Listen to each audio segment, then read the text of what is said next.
What is going on, guys? Welcome back to the channel. Today's video I'll be talking about the Motionless In White Gig at the O2 Academy.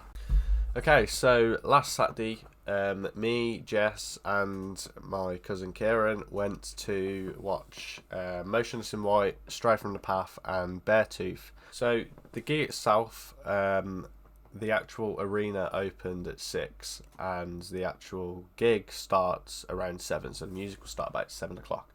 So I thought we should leave roughly around 2 o'clock just to, get there, have some food, have some drinks, and basically just so that we wasn't rushed.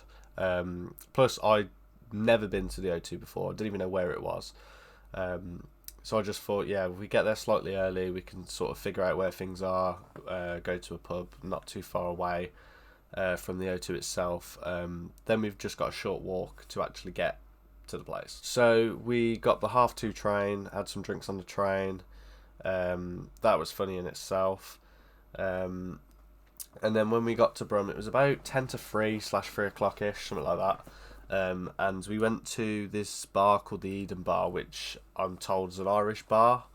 And it was literally like a 2, maybe 3 minute walk from the O2 anyway, so that sort of benefited us. So we had a drink in there.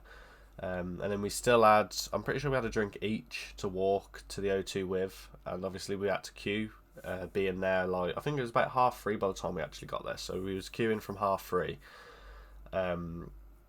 And then obviously it didn't open till 6, so we just thought, yeah, we'll have a drink while we're stood in the queue.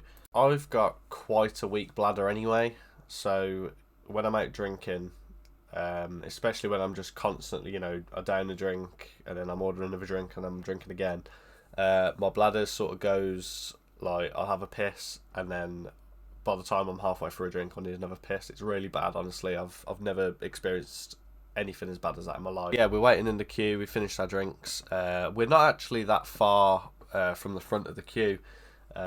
We was just like general stand-in basically. And obviously with there being 3 of us, it sort of benefited us because, like, me and Jess could go to the toilet, Kieran could wait in the queue, and then we didn't lose our space, that sort of thing. So we sort of just took it in turns, going to the toilet and stuff. So I said to Jess, I was like, oh, I need a toilet. She's like, yeah, okay, I need a toilet too. So I went to the security bloke and I said, is there any chance we can use a toilet? And he said, no. There's a hotel like 100 yards down the road, which they'll let you use their toilet. So it's like, okay, sounds, that's fine. But we walked literally down the road to go and use this toilet, and we walked into the hotel, and all the doors, basically, apart from reception, all the rest of the doors were locked, and you had to have a key card. So you had to be staying in the hotel in order to access, the shit in the hotel, I guess, which made sense. So we just stood there in reception, like, minding our own business. I'm literally on the verge of pissing my pants. Like, I'm literally about to stand in my own piss. That's how close I was. Like, it felt like my bladder was outside my body. It was about to explode. And then this innocent man comes over to the door that we were standing next to, which we knew was the door that led to the toilet because there was a big fucking sign on it that said toilets. This bloke comes over and he's got his key card and his fucking suitcase and his bags, whatever, and he's like tapping his fucking card on the thing. I'm like, oh, it's a slider, like, you have to slide your fucking card on the device. And he's sliding it, he's fucking flipping it and sliding it, nothing's working, and I'm like, oh, I'm literally gonna die, just fucking unlock the door. And he's like, I mean, he hardly spoke English, but he was like, oh, I'll swap the card. He was like, I'll go back to reception, swap the card, and I'm there just like, bro, by the time you get that card, I'm literally going to be stood in piss. Just, you know when you're in that situation, you're like, fucking just hurry up. Anyway, somehow I managed to not piss myself. He went and swapped his card, and then he comes back over and he's like, come on, I know you need to come in. I'm like, fucking about to piss. And yeah, he swiped us through. I went and pissed. All good. It was all sound. Jess had a wee as well. We walked back. We joined the queue. And then Kieran goes, oh, I need to piss as well. So he's like, yeah, okay, no worries, go. The hotel, you walk in a straight line, you can't miss it. And he's like, I literally can't wait. He's like, I need to piss now.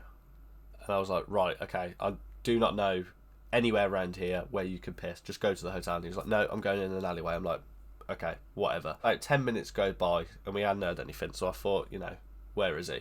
He's just not around.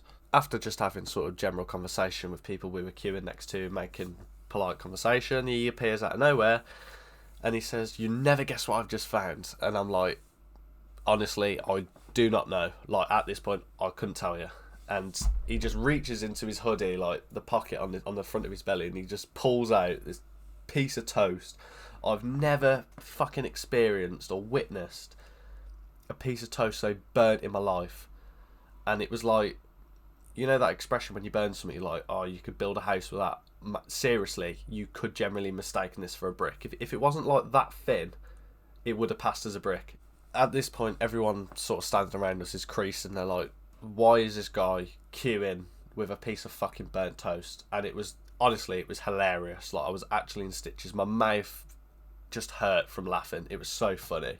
So yeah, then the laughter kind of died down. He threw the toast on the floor. Everyone was sort of kicking it around. Nothing else was said about that.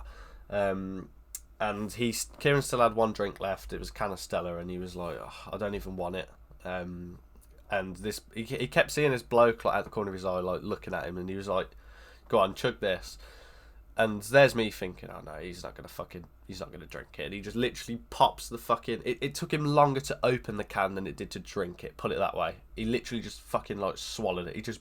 He breathed the whole can in, and then that was it. He was gone. As we're slowly starting to move down the queue, as they start letting people in, someone happened to boot the toast back over towards us, and we didn't actually realise until like we started moving. And Kieran picked it up again, and it was fucking disgusting at this point. The toast was obviously burnt anyway, so it didn't look appetising at all in the first place, but it had fucking hairs on it, it had stones on it, it had, you name it fucking had it on it. It probably had piss on it, who knows. So he puts it back in his fucking pocket, and I'm just like, what are you doing with that? And he's like, oh, I'm taking it in. And I was like, you know what, this would be fucking hilarious. If someone sees us with this piece of toast in the queue, and we're taking it in, and we see this video on TikTok, I'm gonna cry. And then I was like, wait a minute, the security are searching people. There is no way he's gonna walk straight through security. They're gonna pat him down, but there's no way he's gonna pass security with this piece of toast wedged in his pocket. But what happens? He walked straight through. They didn't even pat him down there. They didn't even question it. You could clearly see at the front there was like an outline. Obviously, we knew it was toast, but there was just an outline on his hoodie. They didn't pat him down, didn't check him. He just walked straight through. He got straight past security, went through the doors. He got it out of his pocket and just waved it. And I was like, there's no way you've just been let in with that piece of toast. We all had an idea. So the toast basically became a bit of a conversation starter then. We were stood by a group of people who were really sound. And if you're watching this video, thank you for making the night basically hilarious. It was funny as fuck. Yeah, the toast was a conversation starter. So Kieran would just whip out the toast and he'd be like, anyone want some toast? People were laughing. It was a fucking vibe, man. It was funny as fuck. Straight from the Path started playing, who was the first supporting act, and I had a brainstorm. I thought this would be fucking hilarious if, like, obviously normally when you're watching bands and stuff, and let's say you're further back from like the first few rows, you normally just see like phones in the air, fucking signs and shit like I love you, fucking give me a drumstick, give me a guitar pick, whatever. I thought, how funny would it be if you just held toast up? Because everyone else's point of view on their phones would literally just be phones.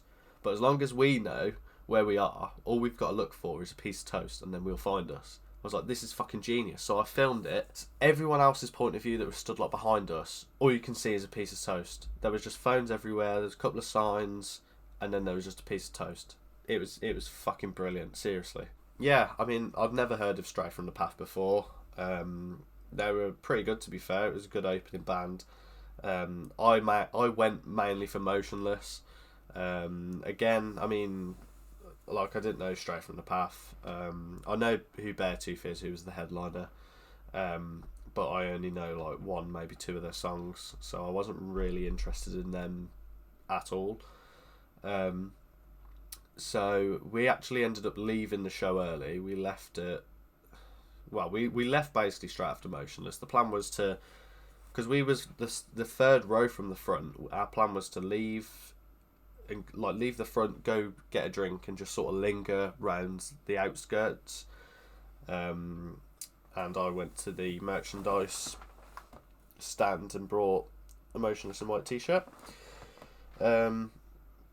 Yeah, but we just didn't end up doing that. It was still fairly early at this point, I believe. I think it was like 9:30, maybe. So we were just like, oh fuck it, we'll get an Uber home and we'll go to the pub, which is what we did. We went to a couple of pubs, went out in town for a bit, and then my night ended at about, I think it was about 11:30. No, it wasn't. It was about 12:30. We went to go and got a kebab, brought it home, watched a film, went to sleep. So yeah, bit of a story time. I went to watch Bad Omens in Nottingham like 2 weeks ago, so I could do a story on that if you want. Nothing really funny happened at that one like this one that I went to just. But I've got a lot of other stories, like just about random stuff as well, to be fair. So yeah, thank you guys for watching this video, and I'll see you in the next one.